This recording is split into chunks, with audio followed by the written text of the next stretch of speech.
After all this time, di pala yung naka-record. Damn! Kaya pala hindi siya nagpupula. Hey. Hey, what is up guys? This is OD Motovey. Yeah. So, long time no see, no? Yun na, na-busy sa buhay eh. So yun nga, napa-upload ako kasi kinalabit ako ni YouTube. Sabi, takal ko na raw inactive. So medyo kinalog tayo guys.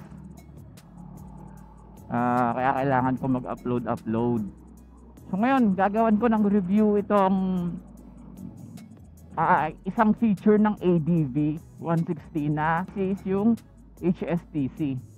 Bali kung meron sa inyo na hindi pa familiar sa HSTC or nagdadalawang isip kung gagamitin or kung papakailaman pa ba nila yung HSTC or gas and go na lang sila sa kanilang ADV 160. So para sa akin, goods naman to guys. Is safe nya naman. Safe naman siyang i-turn off lagi since around 31,000 odometer na ako, no? Actually simula nung 1,000 pa lang yung odo ko, nag-aano na ako. Lagi ko na siyang tina-turn off simula nung na-discover ko na may extrang power siya. So wow, extra power. Kasi kapag naka-turn off siya, parang hindi pigil yung takbo nyo guys. Mararamdaman nyo yan eh. Kasi kapag naka-turn on, kasi by default, 'di ba, naka-turn on lang yan. So pag on nyo ng ignition, matik yan, naka-on. So kailangan nyo siyang i-turn off sa panel gamit yung button. So yun guys, putik, ang daming sirang truck ngayon ah.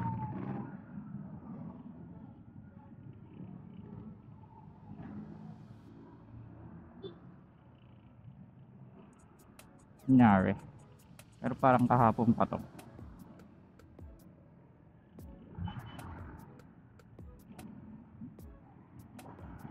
So yun guys, unang tanong, may madadamage ba sa CVT kapag turn off mula, naka-turn off lagi yung HSTC, no? So para sa akin, as per checking, since ako rin naman yung nag-check up, naglilinis, nagre-replace ng parts ng aking CVT, is wala naman guys. Pasok pa rin naman siya sa normal wear and tear, no? Wala naman siyang irregular notification na like wala naman siyang mga check engine na nagaganap. So after 3 years, so 3 years na rin kasi sa akin itong ADV, and ayun, lagi ko na tina-turn off tong HSTC ko. So wala akong issue dito guys. Kaya ako lang siya tina-turn off is for real power. Kumbaga kasi kapag naka-turn on, 'di ba? Pigil talaga yung takbo niyan guys. Kung sanay kayo sa kung lagi nyong hindi pinapatay yung HSTC kapag tumatakbo kayo, mararamdaman niyo yan, yung kaibahan. So kung naka-stock CVT ka pa, tapos medyo nahihinaan ka sa takbo, turn off mo lang. Kasi yung HTC guys, by default naman sa real world, wala namang halos wala naman yung matutulong, di ba? Lalo na kung experienced rider ka naman. Kasi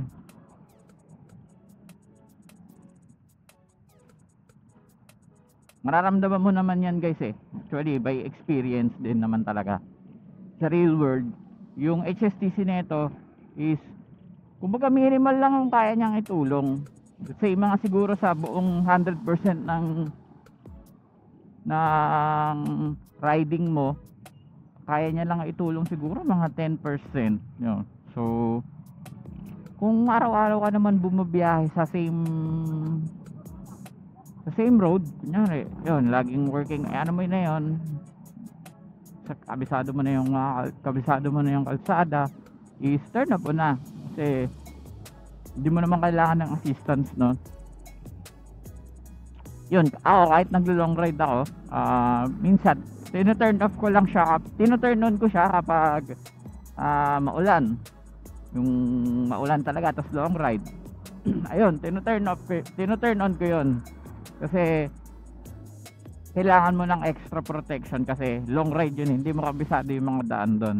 Pero kung daily rides mo lang sa pumasok, di ba, pamalengke, tapos o kaya pang area, malapit lang sa area mo, ayun, pwede mo siyang i-turn off kasi kabisado mo na yun for extra ano din siya, para hindi rin sakal yung takbo, no? Wala namang masisira kung naka-turn on siya lagi, naka-turn off siya lagi, no? Parang ano lang din siya parang may settings lang siya sa ECU na magkakaroon ng limit, no? So ayun guys, hindi naman to sasabihin kong advice, bali parang ano lang to, share of experience lang, na huwag nyong panghinayang i-turn off yung HSTC nyo guys, kasi wala naman siyang added extra cost or mas mahal sa gasolina, wala namang ganon.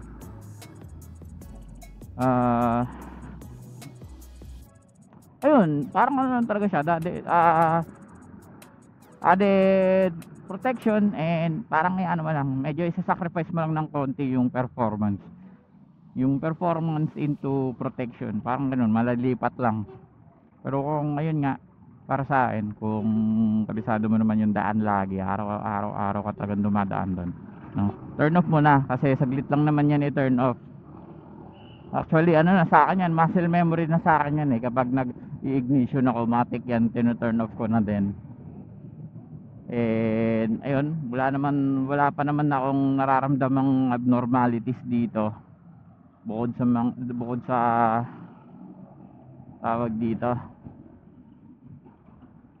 bukod sa normal usage. Ayun, advice ko lang guys is huwag kayong matakot na i-turn off. So turn off nyo na yan para maramdaman nyo yung totoong power ng stock CVT ng ADB 160. Kasi